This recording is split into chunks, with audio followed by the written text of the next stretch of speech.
یہاں تک کہ ابو ہریرہ کی ایک حدیث ہے کہ جس نے گرا لگائی اور اس پر پھونکا اس نے جادو کیا، اور آگے ہے کہ جس نے جادو کیا اس نے شرک کیا، اور جو آخری الفاظ ہیں وہ تو سب سے اہم ہے، وہ کیا ہے؟ کہ جس نے کوئی چیز لٹکائی وہ اسی چیز کے حوالے کر دیا جائے گا، یعنی خدا اپنی حفاظت واپس لے لیتا ہے۔ یعنی انسان کو اسی بے جان کاغذ کے رحم و کرم پر چھوڑ دیا جاتا ہے۔ اگر اسلام کی بنیادوں میں ہی اس قدر سختی ہے اس حوالے سے، تو ہمارے برصغیر یعنی ہندوستان میں آنے کے بعد اسماعیلی کمیونٹی میں یہ رواج اتنا عام کیوں ہو گیا تھا؟ ایک دور تھا جب ہمارے لوگ مزاروں پر جا کر تعویذ لینے لگے تھے، ایسا کیوں ہوا آخر؟ دیکھیں، اس کا جواب آپ کو صرف مذہب میں نہیں ملے گا، اس کے لیے تاریخ اور انسانی سوشیولوجی کو سمجھنا ہوگا۔ واقعہ کچھ یوں ہے کہ جب 1843 میں امام حسن علی شاہ ایران سے سفر کر کے ہندوستان آئے تو انہوں نے نوٹ کیا کہ اسماعیلی کمیونٹی کی حالت بہت زیادہ خراب تھی۔ معاشی حالت کی بات کر رہی ہیں آپ؟ جی ہاں، لوگ شدید غربت اور افلاس کا شکار تھے، اور یہ ایک قدرتی سی بات ہے کہ جب انسان دکھ، بیماری اور بھوک سے لڑتا ہے تو اس کی روحانی قوت کمزور پڑنے لگتی ہے۔ جب لوگوں کو کوئی امید نظر نہیں آتی تو انسان ہر دروازہ کھٹکھٹاتا ہے، چاہے وہ مزاروں پر جا کر تعویذ لینا ہو یا غیروں سے جا کر پناہ مانگنا۔ صحیح بات ہے، یعنی پریشانی میں انسان بس کسی بھی طرح کا سہارا ڈھونڈتا ہے، چاہے وہ مسئلہ بیماری کا ہو یا جن کا خوف ہو۔ 100% لوگ انہی چیزوں میں اپنے مسائل کا حل ڈھونڈ رہے تھے۔ لیکن اگر امام کو یہ سب صاف دکھ رہا تھا تو انہوں نے آتے ہی فوراً اس عمل پر پابندی کیوں نہیں لگا دی؟ اچانک یہ تعویذ جمع کرنے اور پھینکنے کا حکم کیوں نہیں دیا گیا؟ یہی پر تو امام کی حکمت عملی کی گہرائی آتی ہے۔ دیکھیں، اماموں کا طریقہ کار کسی ڈکٹیٹر کی طرح اچانک فرمان جاری کرنے کا نہیں ہوتا، بلکہ وہ ایک روحانی باپ کی طرح برتاؤ کرتے ہیں جو پہلے اپنے مرید کی نفسیات کو سمجھتا ہے۔ یعنی پہلے بیماری کو سمجھا جاتا ہے۔ بالکل، انسانی دماغ کسی خلا یا ویکیوم کو برداشت نہیں کر سکتا۔ اگر آپ ایک خوفزدہ انسان سے اچانک اس کا آخری سہارا بھی چھین لیں گے تو وہ پینک کا شکار ہو جائے گا نا۔ اس لیے امام نے ڈنڈا چلانے کے بجائے ایک حکمت عملی اپنائی جسے ہم ریپلیسمنٹ یا تبدیلی کا سفر کہہ سکتے ہیں۔ انہوں نے سب سے پہلے لوگوں کو باہر کے غیر اسماعیلیوں کے تعویذ پہننے سے منع کیا اور اس کی جگہ گت پت جو دوروں یعنی آب شفا کا دھاگا متعارف کروایا۔ اچھا، یعنی دھاگے کی عادت اچانک چھڑانے کے بجائے انہوں نے پہلے اس چیز کی سطح بدلی، باہر کے لوگوں پر انحصار ختم کروایا۔ یہ تو بڑی زبردست سائیکالوجی ہے۔ انسان کو لگ رہا ہے کہ اس کے پاس سہارا ہے، لیکن اصل میں اس کی ڈائریکشن ٹھیک کی جا رہی ہے۔ جی، اور یہ سفر بس یہاں رکا نہیں۔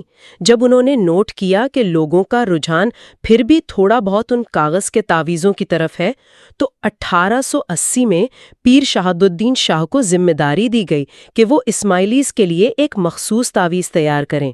یہ تعویذ پھر 1882 میں امام آغا علی شاہ کو پیش کیا گیا۔ تو کیا یہ اسماعیلی تعویذ سب کو بانٹنا شروع کر دیا گیا تھا؟ جب غریب اور پریشان حال لوگ مہمانی لے کر امام کے پاس آتے تو ان کی تسلی کے لیے، ان کی اس نفسیاتی ضرورت کو پورا کرنے کے لیے انہیں یہ دیا جاتا تاکہ آہستہ آہستہ وہ باہر والوں کے دروازوں پر جانا چھوڑ دیں۔ جب جماعت کا شعور بہتر ہوا تو ہدایت نے بھی اپنا سخت روپ لے لیا۔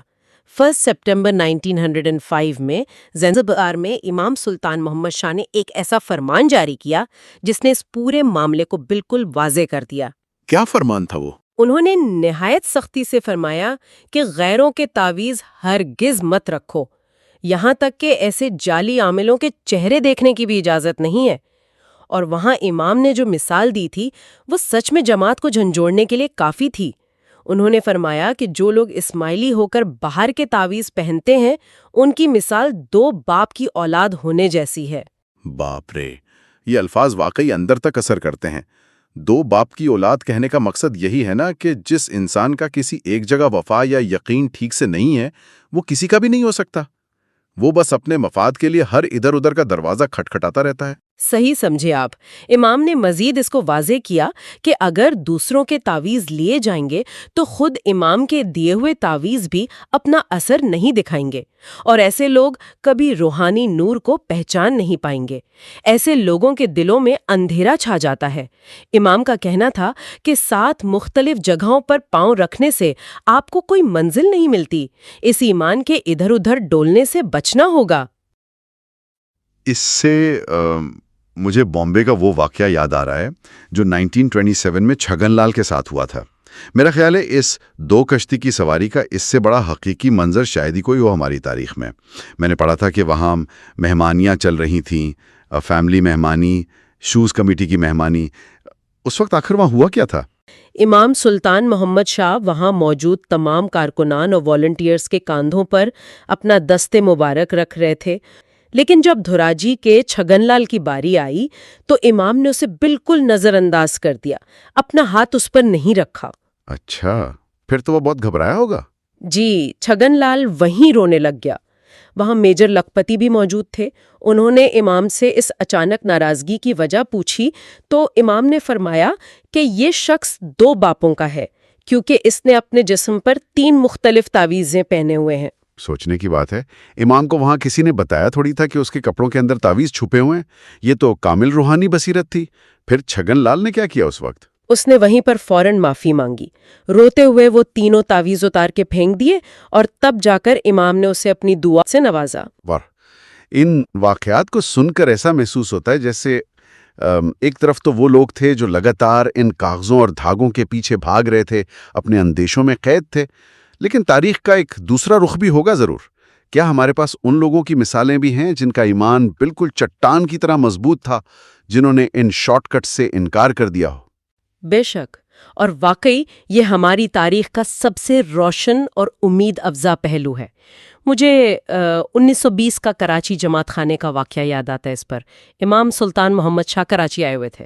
ملتان سے ایک عورت آئی تھی جن کا نام مریم سلطانہ تھا۔ اچھا، انہوں نے مہمانی کے دوران عرض کی کہ خداوند، میرے شوہر مجھ سے سخت ناراض ہیں کیونکہ ہماری کوئی اولاد نہیں ہے۔ تو امام نے وہاں موجود چیف مخی رحمت اللہ رمضان اسماعیل کو حکم دیا کہ انہیں ایک تعویذ دے دے، اور ساتھ امام نے اپنی دعا بھی دی۔ لیکن جو مریم سلطانہ نے کیا اس نے وہاں سب کو حیران کر دیا۔ انہوں نے تعویذ لینے سے صاف انکار کر دیا۔ حیرت کی بات ہے، ایک عورت جو اولاد کے غم سے اتنی پریشان ہے، جس کا گھر اس وجہ سے ٹوٹ رہا ہے، اس نے امام کے خود کہنے کے باوجود تعویذ نہیں لیا۔ اس کے اس انکار کی آخر وجہ کیا تھی؟ ان کا ایمان کامل تھا۔ بس انہوں نے عرض کی کہ خداوند، میں ایک گنہگار ہوں، مجھے اس تعویذ کی بالکل ضرورت نہیں، مجھے صرف اور صرف آپ کی دعا چاہیے۔ امام نے ان کے ایمان کو آزمانے کے لیے دوبارہ فرمایا کہ تم تعویذ بھی لے لو اور میں دعا بھی دیتا ہوں۔ پر اس عورت کا یقین دیکھیں، اس نے پھر سے انکار کیا اور کہا، خداوند، مجھے اور آزمائش میں مت ڈالیں، مجھے صرف آپ کی دعا چاہیے جو میرے لیے کافی سے بھی زیادہ ہے۔ کیا کامل یقین تھا! پھر امام نے کیا فرمایا؟ جب اس نے لگاتار انکار کیا تو امام نے اشارہ کیا کہ اب تعویذ مت دو، اور اس عورت کو ڈھیر ساری دعاؤں سے نوازا۔ اور اس واقعے کے فوراً بعد امام نے جماعت کی طرف دیکھ کر تھوڑا مسکراتے ہوئے فرمایا، آج میرے تعویذ کا سودا نہیں ہوا۔ واہ، سودا نہیں ہوا! یعنی تعویذ تو صرف اس وقتی کمزوری کو کور کرنے کا طریقہ تھا جو عام طور پر لوگوں میں ہوتی ہے۔ اصل طاقت تو دعا میں ہی تھی۔ بالکل۔ جب لوگ اس بات پر تھوڑا مسکرائے تو امام سنجیدہ ہو گئے۔ انہوں نے فرمایا کہ میرے 2 طرح کے ماننے والے ہیں، ایک وہ جن کا یقین تعویذ پر اٹکا ہے، اور دوسرے وہ جن کا کامل یقین میری دعا پر ہے۔ اس عورت کا میری دعا پر کامل یقین تھا، اس لیے اسے کسی فزیکل چیز کی ضرورت ہی نہیں تھی۔ صحیح۔ امام نے وہاں کلیئر کیا کہ یہ تعویذ مجبوراً اس لیے بنائے گئے ہیں تاکہ اسماعیلی جماعت پریشانی میں دوسروں کے دروازوں پر جا کر ذلیل نہ ہو۔ اور سچ میں تاریخ گواہ ہے کہ دعا کے اس عظیم آشرواد سے 1928 تک وہی مریم سلطانہ 2 بیٹوں اور 1 بیٹی کی ماں بنی۔ سبحان اللہ! یہ واقعہ تو سیدھا دل میں اتر جاتا ہے۔ ایسے کامل یقین کی اور کوئی مثال ہے جو ہمارے سننے والوں کے دلوں کو مزید مضبوط کرے؟ جی، اس سے ملتی جلتی ایک اور انتہائی دردناک لیکن ایمان افروز کہانی 1926 کی ہے، دیوجی کانجی اور ان کی اہلیہ کا واقعہ۔ یہ جوڑا سوراشٹر سے زنزیبار آیا تھا اور ان کی کہانی انتہائی تکلیف دہ تھی۔ ان کے 11 بچے پیدا ہوتے ہی وفات پا گئے تھے۔ باپ رے، 11 بچے! سوچئے کسی والدین پر کیا گزرتی ہوگی جب 11 دفعہ ان کی اولاد ان کے ہاتھوں میں دم توڑ دے۔ یہ تو انسان کو دماغی طور پر توڑ دینے کے لیے کافی ہے۔ بالکل، انہوں نے گھبرا کر زنزیبار چھوڑ دیا اور بامبے آ گئے۔ وہاں آگا ہال میں امام سلطان محمد شاہ کے دیدار کا سلسلہ تھا۔ انہوں نے اپنا یہ شدید دکھ بیان کیا۔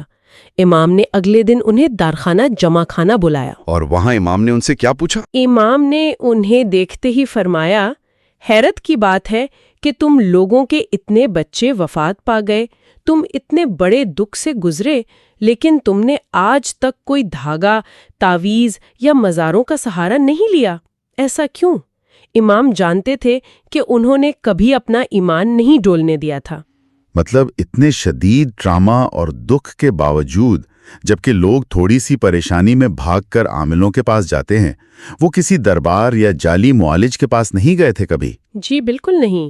جب امام نے پوچھا تو دیجی کانجی نے نیم آنکھوں سے معافی مانگتے ہوئے کہا، خداوند ہمیں معاف فرما۔ امام نے پھر ان سے پختہ ارادہ مانگا، پوچھا کیا تم آگے چل کر مستقبل میں کبھی کسی دوسرے کے دھاگے یا تعویذ کی طرف جاؤ گے؟ تو انہوں نے کیا جواب دیا؟ انہوں نے پورے یقین سے انکار کیا۔